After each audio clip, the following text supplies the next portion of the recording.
नागराज, नागिन, हट जाओ मेरे रास्ते से, वरना तुम्हारे लिए अच्छा नहीं होगा। मैं एक अनाथ बच्ची हूँ, मेरा इस संसार में कोई नहीं है। और वह दोनों जादुई नारंगी जेसीबी लेकर वहाँ से चले जाते हैं। एक बार की बात है, एक 3 सिर वाली दुष्ट चुड़ैल नागमणि चुराकर भाग रही होती है। नागराज और इच्छाधारी नागिन उस 3 सिर वाली नागिन के पीछे पड़े होते हैं। तभी दोनों उसे पकड़ लेते हैं। 3 सिर वाली नागिन बोलती है, नागराज, नागिन, हट जाओ मेरे रास्ते से, वरना तुम्हारे लिए अच्छा नहीं होगा। दुष्ट नागिन, हमने तुम्हें नागमणि की रक्षा के लिए कहा था और तूने उसे ही चुरा लिया। तुझे इसकी सजा जरूर मिलेगी, लेकिन अगर तू नागमणि वापस कर दे तो हम तुझे छोड़ देंगे।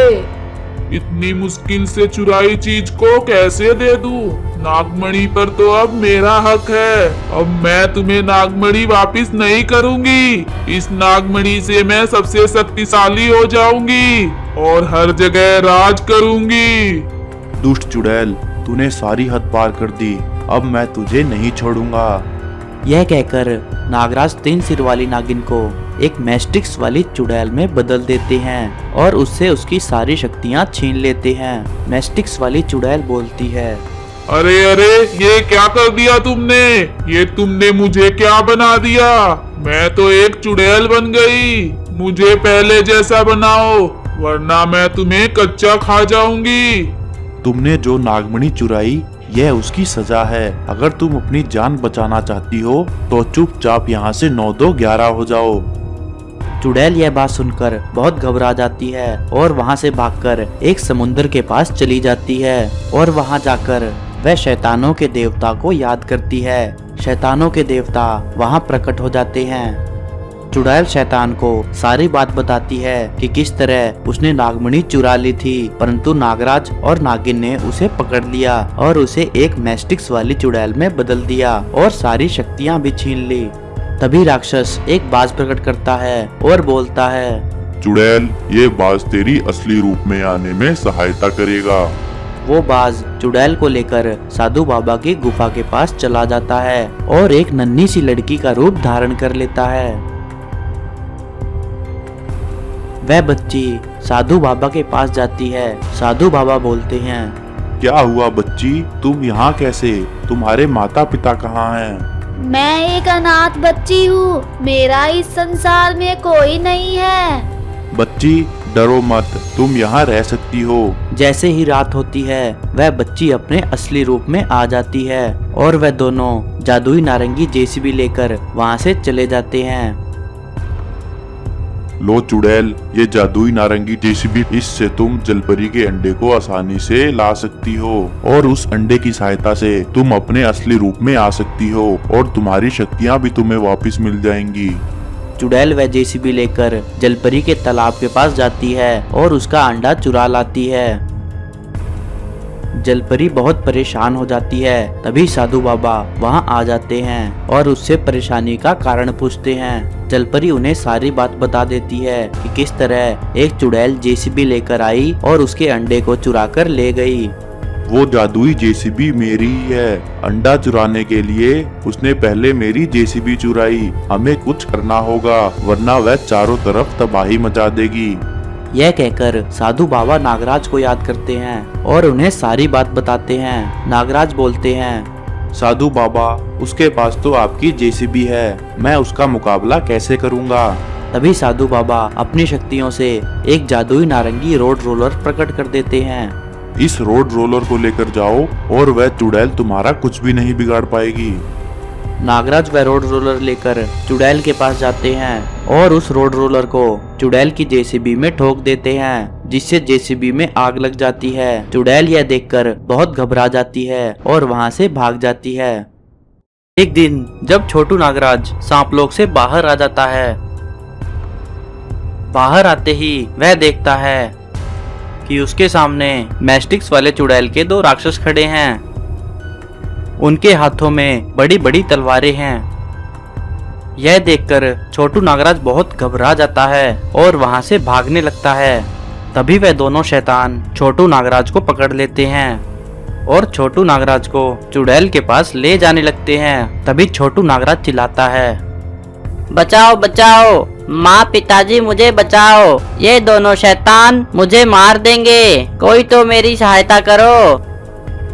अब तेरी सहायता कोई नहीं करेगा बच्चे, अब तू मैस्टिक्स वाली चुड़ैल का भोजन बनेगा। दोनों राक्षस छोटू नागराज को उस मैस्टिक्स वाली चुड़ैल के पास ले जाते हैं। वह मैस्टिक्स वाली चुड़ैल छोटू नागराज को वहीं कैद कर देती है और उसके दोनों शैतान छोटू नागराज को जादुई नदी के अंदर फेंक देते हैं और वहां से चले जाते हैं। छोटू नागराज डूबने लगता है। छोटू नागराज को डूबता हुआ एक जलपरी देख लेती है। वह छोटू नागराज के पास जाती है और उसे बचा लेती है और बोलती है, अरे बच्चे, तुम यहाँ नदी में क्या कर रहे हो जब तुम्हें तैरना ही नहीं आता? हे जलपरी, मैं तो सांपलोक से बाहर जादुई आम के पेड़ से आम खाने आया था, लेकिन 2 राक्षसों ने मुझे पकड़ लिया और वह मुझे मैस्टिक्स वाली चुड़ैल के पास ले गए। उसने मुझे कैद करके इस नदी में फेंक दिया। वह चुड़ैल तो बहुत ही दुष्ट है, वह बहुत से लोगों को नदी में फेंकती रहती है, परंतु मैं उसके जाने के बाद सभी लोगों को बचाकर बाहर निकाल देती हूँ। जलपरी, आप मुझे भी तैरना सिखाइए ना, फिर मैं भी आपकी तरह लोगों को बचाया करूँगा। छोटू नागराज, तुम अभी बहुत छोटे हो, अगर तुम तैरना सीखना चाहते हो तो अपने माता पिता को लेकर आना, उनकी आज्ञा लेकर मैं तुम्हें तैरना सिखा दूंगी। यह सुनकर छोटू नागराज सांपलोक की तरफ निकल पड़ता है।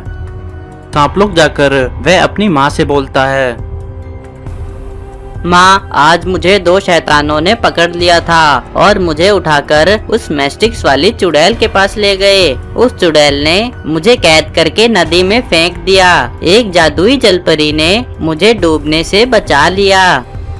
बेटा, हमें बिना सोचे समझे किसी और की वस्तु नहीं उठानी चाहिए, चाहे हमें कितनी भी आवश्यकता हो। कल हम जलपरी के पास चलेंगे और उसका धन्यवाद करेंगे। अभी तुम जाओ और खेलो। नागिन की यह बात सुनकर छोटू नागराज बाहर खेलने के लिए चला जाता है।